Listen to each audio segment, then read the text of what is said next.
이동의 뉴스 정면승부 2부 최강병기 시작합니다. 오늘은 박지훈 변호사, 장영진 기자 나왔습니다. 어서 오십시오. 네, 안녕하세요. 예, 안녕하십니까. 유재수 전 부시장이 구속됐는데 박지훈 변호사, 제가 다른 방송 나온 거 들어봤더니 구속 안 될 것이다 예상했던데. 아니요, 그건 아니고. 근데 금액을 받았나 안 받, 이 부분은 제가 정확하게 정보를 못 받기 때문에 돈 받은 걸 다 인정을 했더라고요. 예. 대가성 자체를 이제 그런 걸 부인했었는데, 근데 기본적으로 돈 받은 게 이제 인정이 되면 대가성 부분은 재판에서 다툴 부분이 많습니다. 예. 그래서 돈 받은 게 있으면 그걸 증거인멸 우려가 있다고 좀 보기 때문에 예. 영장의 가능성이 좀 높았던 사안이 아닌가 생각이 됩니다. 박 변호사가 정확하게 말씀하셨는데요. 그러니까 돈을 받았다는 부분을 인정했으면 그것이 대가성이 있느냐 없느냐는 차후에 다툴 부분으로 되기 재판에서 할 때문에. 가능성이 높죠.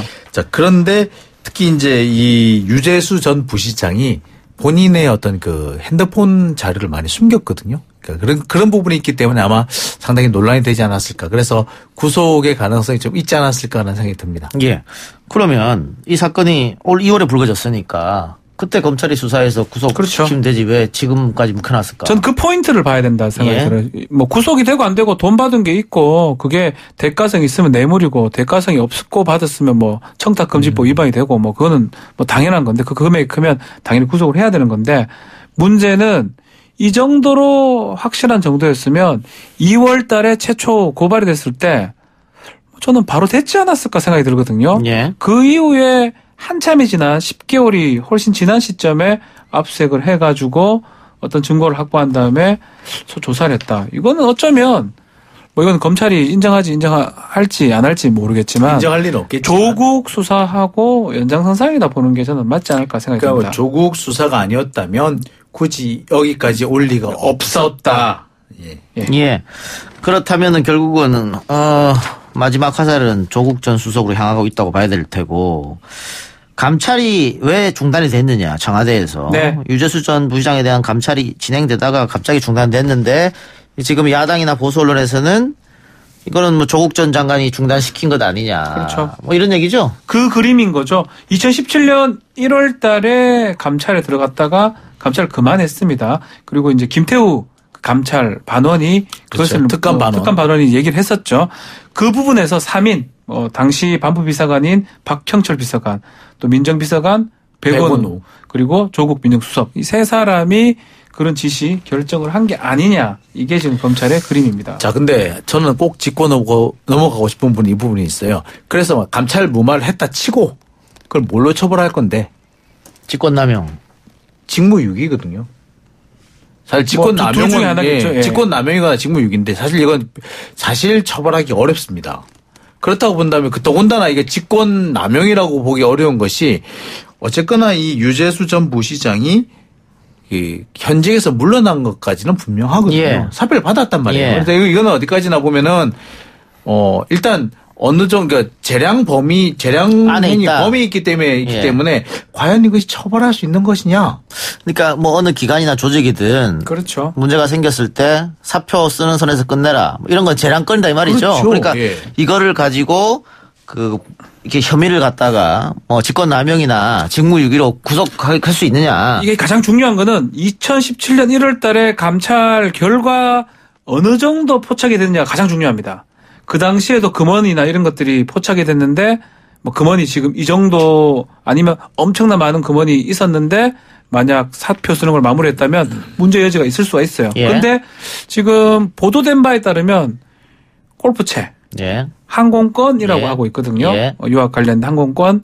만약에 그 정도라면 금액 책정도 부분도 문제가 될 수가 있고 대가성도 따져봐야 되겠지만 김영란법 위반이 정도밖에 안 되는 거거든요. 예. 그래서 사실은 감찰의 범위 내라고 볼 수 있어요. 감찰이 판단할 수 있는 재량권 범위 내라고 볼 수 있고 그게 맞다면 사실은 책임질 여지는 없는 거고요.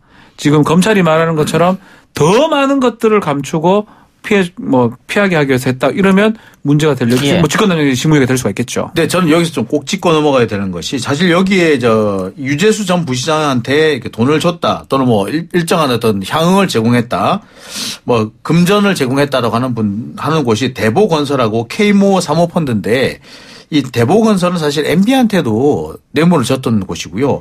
K모 사모펀드는 박근혜 전 대통령의 친인척입니다. 예. 근데 사실 이 뇌물의 공여자한테 대해서는 별로 수사를 하지 않으면서 뇌물을 받은 사람 그리고 그 이후에 사후 처리에 대해서만 수사를 한다는 거 사실 보면 검찰이 너무 지나치게 선택적으로 수사하고 있지 않느냐 이런 의심을 지울 수가 없거든요. 그런 비판도 있을 수 있겠죠. 네. 예. 그리고 지금 중앙일보 보도를 보면 조국보다 더 윗선이 맞았다. 그럼 누구 대통령 뜻하는 겁니까 이거는? 없죠.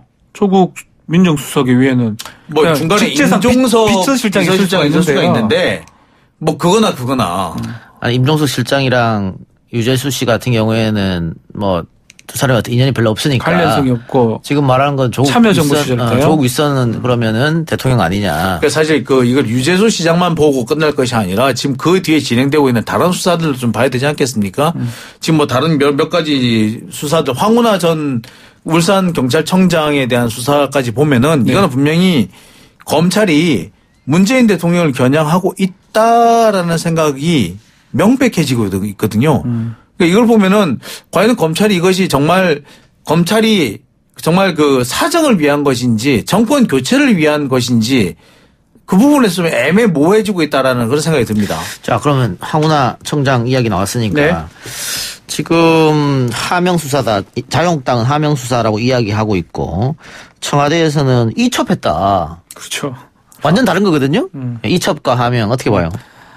근데 뭐 이거는 사실관계는 금방 드러날 것 같거든요. 예. 사실은. 근데 이걸 갖고 뭐 가타부타 할 필요는 사실 없을 것 같아요. 이첩이라는 거는 정말 관할지로 돌린 겁니다. 범죄 사실이 청와대 입장에 봤을 때도 있고 수사가 필요한 상황이라는 생각이 들어서 관할 경찰서나 이런 데 보낸 거라고 봐야 될 것 같고 한 어떤 거냐면 없는데 한번 해봐라. 콕 찍어서. 예. 그거거든요. 근데 이거는 어느 정도 범죄 사실이 드러났느냐 안 드러났느냐 청와대에서 뭘 줬느냐 어떤 자료로 보냈느냐 그거에 따라서 사실 금방 가려낼 수 있다고 저는 생각이 사실 들어요. 이첩은 법률적인 근거가 있는데 반해서 하명은 학리적인 그러니까 학문적인 어떤 근거는 있을지 몰라도 실제 법률적인 근거는 하나도 없어요. 그냥 하는 거죠. 명령이죠. 하면. 명령이에요. 하라고. 그러니까 근데 하명이 되게 되면은 여기에 대해서 그 진행 상황에 대해서 추후 보고를 하게 돼 있어요. 그러니까 진행 상황에 대한 추후 보고를 했는지 그에 따라서 추후 보고에 따른 다른 어떤 지시를 받았는지 이런 것들을 구체적으로 살펴봐야 되는데 사실 현실적으로 나오기 어렵죠. 예. 근데 그럼에도 불구하고 이렇게 한다는 거는 알겠습니다. 근데 아까 우리가 다른 얘기도 유재수 전 부시장 얘기도 했습니다만 유재수 전 부시장 건은 올 2월에 있었던 사건이고 네. 그거를 캐비넷 안에 넣어놨다가 지금 10개월 만에 꺼낸 거거든요. 네. 황운하 청장 1월 달에 이 사건은 1월 달이고 그러니까 처음 이 사건이 불거진 게 또 작년 3월 달이거든요. 예. 그렇죠. 또 지금 왜 또 이걸 갖고 왔냐. 장용진 기자가 아까 예. 말했잖아요. 장용진 기자 그냥 조금 두서없이 그냥 청와대 타겟이다 하지만 사실 검찰 수사라는 건 시점 정이 중요하거든요. 지금 시점에 이 모든 수사를 화력을 결집하는 모양새입니다. 결국은 조국이다. 예, 조국 플러스 알파다. 예. 그게 지금 다음 달 초가 되면은 이렇게 검찰 개혁 법안에 관해서 그렇죠. 지금 패스트 트랙이 지금 진행될 예정이거든요. 거기에 시간을 맞추고 있는 게 아닌가. 거기에 맞춰서 검찰의 모든 화력을 집중하고 있는 게 아닌가. 실제로 우리가 인사청문회 마지막 날 증거조사 한번 소환 없이 정경심 교수를 기소를 했습니다. 지금 재판 중에 그게 지금 난리가 났어요. 예. 그렇죠. 혼나고 지금 난리가 났어요.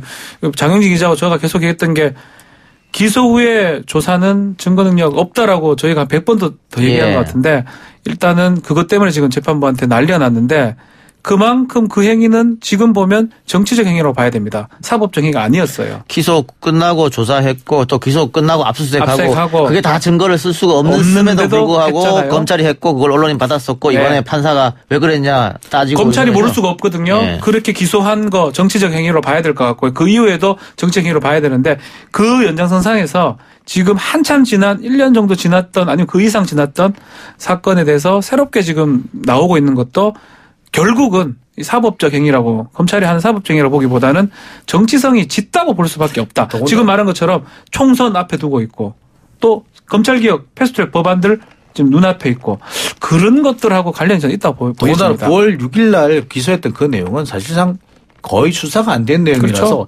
공소장에 기록된 내용 자체가 전부 다 사실 이제 더 무효가 돼버린 그런 상황이 지금 그런 되거든요. 상황이죠. 예. 그렇다고 본다면 9월 6일 날 굳이 그렇게 무리해서 기소했다는 거는 청문회에서 그 조국 전 장관을 낙마시키겠다는 그런 의도였다고밖에 볼 수 없는 겁니다. 그렇죠. 그런 예. 상황이라면 검찰의 정치적인 어떤 행동에 대해서 비판을 받을 수밖에 없는 알겠습니다.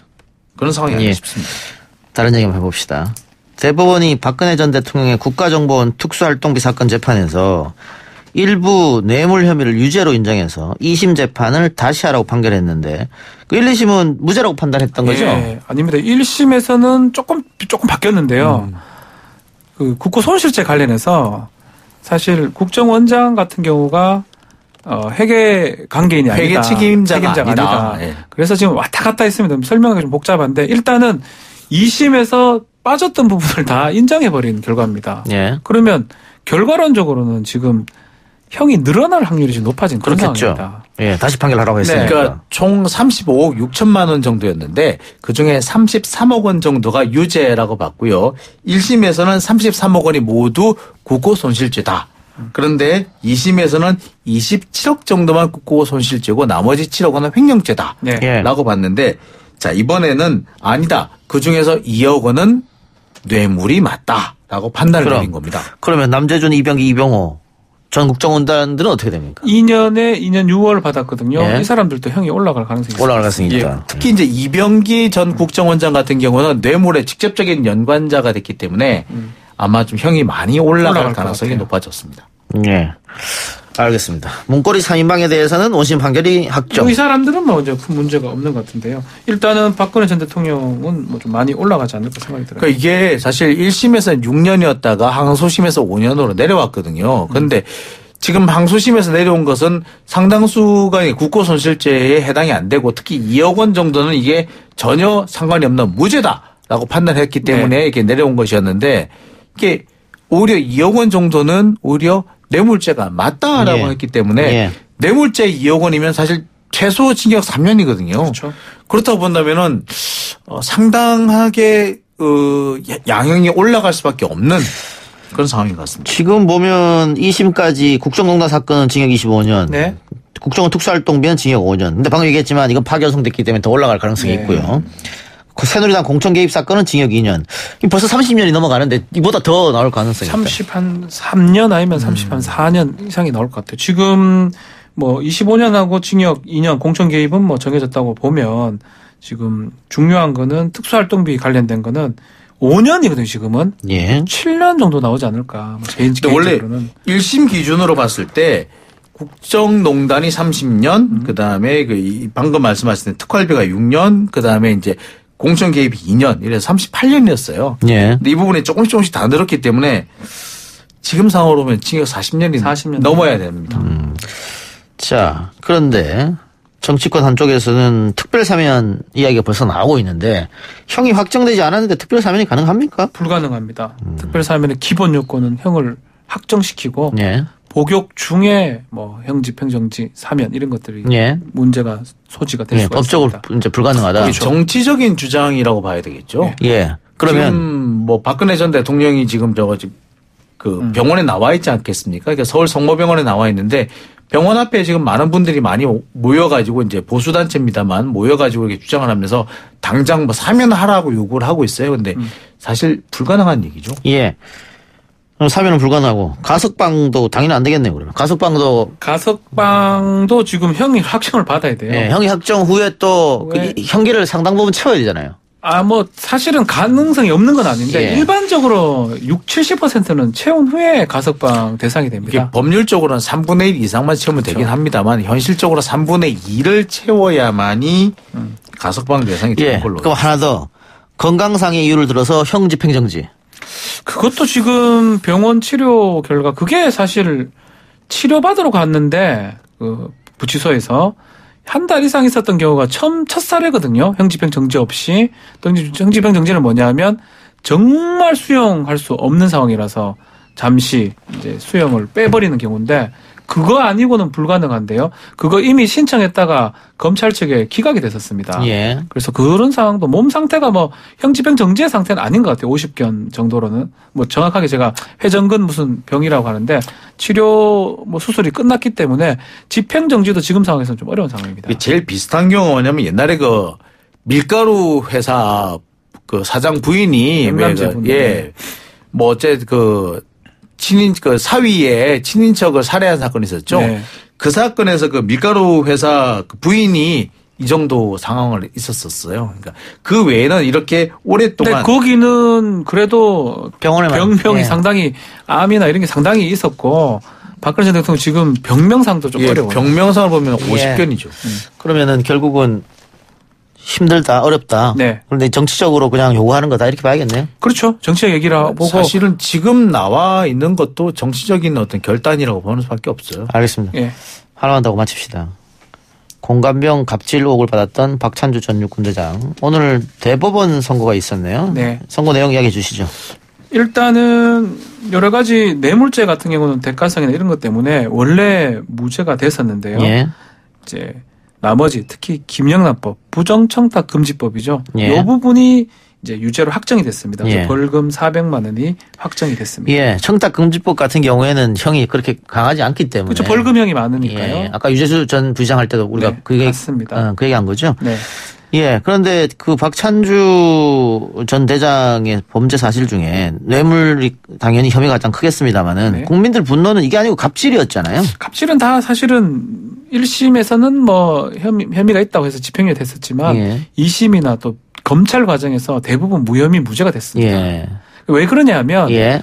직권남용죄 이런 범죄가 없어요. 직권남용죄라는 게 요새 등장했지 원래 직권남용죄 같은 경우는 뭐 정말 인허가 같은 걸 받아야 되는데 못 받게 하거나 뭐 그런 걸 상징해서 만든 범죄거든요. 예. 그러니까 하나하나 다 하기 어렵기 때문에 입증이 좀 어려웠던 것 같아요. 예. 증거가 부족해서. 직권남용이라는 네. 게 일단 직권이 존재해야만이 남용이 되는 건데 사실 공감병에 대한 갑질은 직권이 없는데 권한이 없는데도 불구하고 본인이 함부로 행동한 거에 해당하거든요. 그러니까 예를 들면 직권남용이 아니라 없는 직권을 만들어서 함부로 행동한 거에 해당하거든요. 예. 그러니까 그렇죠. 처벌할 수가 없는 거죠. 애매하죠. 갑질이라는 걸 처벌하는 게 사실 우리나라 법이 잘 없어요. 그러니까 예. 직권남용에 해당합니다만 그렇지만 직권남용 중에서 조금 직권남용을 초과한 것이기 때문에 사실은 처벌할 팔찌 채우는 거잖아요. 팔찌 채우는 게 상상도 못할 일이기 때문에 직권도 아니고. 근데 이거 좀 애매해요. 그러니까 사실. 우리 이 형법을 만든 사람들은 이런 상황까지 생각을 해본 적이 없었던 거죠. 예. 그러니까 갑질 문제가 뭐 박찬주 전 대장뿐만이 아니고 우리 사회에 지금 만연해 있고 이걸로 논란이 됩니다만 이걸로 처벌하기는 어렵다 이 말이잖아요. 그래서 예. 할 수 있는 게 직권남용죄인데 그 요건들이 까다롭기 때문에 사실은 또 형도 약합니다. 5년 예. 이상이기 때문에 예. 사실상 좀 의미도 별로 없다고 예. 봅니다. 좀 사실 두려운 거는 뭐냐면 이 박찬주 대장의 이렇게 해서 뇌물에서는 무죄, 뭐 김영란법은 유죄 이렇게 네. 나왔기 때문에 마치 이 사람이 면죄부를 받은 것처럼 이렇게 행동할까 봐 사실 그게 좀 걱정스러워요. 그러니까 법이 없기 때문에 처벌을 못했을 뿐인데 그렇죠. 마치 이 사람이 나 결백해 라는 식으로 행동할까 봐 사실 그분이 좀 증거 걱정스럽습니다. 부족이라고 보면 돼요. 예. 혐의 부족, 혐의 방금 성립. 장 기자가 얘기한 그런 부분 때문에 정치권에 또 들어가려고 했던 거잖아요. 맞습니다. 억울하다. 내 명예를 풀고 싶다. 뭐 이런 거였지 않습니까? 네. 근데 여러 가지 논란들. 자유한국당 최고회의에서도 안 된다. 박찬주는. 그리고 황교안 대표가 청년들 만났을 때도 청년들이 강하게 그런 사람을 영입하면서 어떻게 청년들의 마음을 사로잡느냐 이렇게 했단 말이죠. 네. 이렇게 봤을 때는 박찬주 전 대장을 다시 영입 시도하기는 어렵지 않겠느냐. 딴 데 갈 수 있지 않을까요? 네? 이왕 이래 됐으면 뭐 네. 우리 당이나 뭐 이런 데로. 일단 본인은 자유한국당에서 뭐 입당 안 하더라도 한번 해보겠다. 천안 본인은 지역에. 뭐 뜻이 확고한 것 같아요. 예. 그렇기 때문에 경선 나간다고 말릴 수는 없는 거 아니겠어요? 아니 그러니까 뭐 자유한국당이든 뭐 열린우리당 잠깐만 우리 공화당이든 뭐 필요한 곳이 있으면 나갈 수가 있겠죠. 예. 이것도 뭐 본인의 선택이니까요.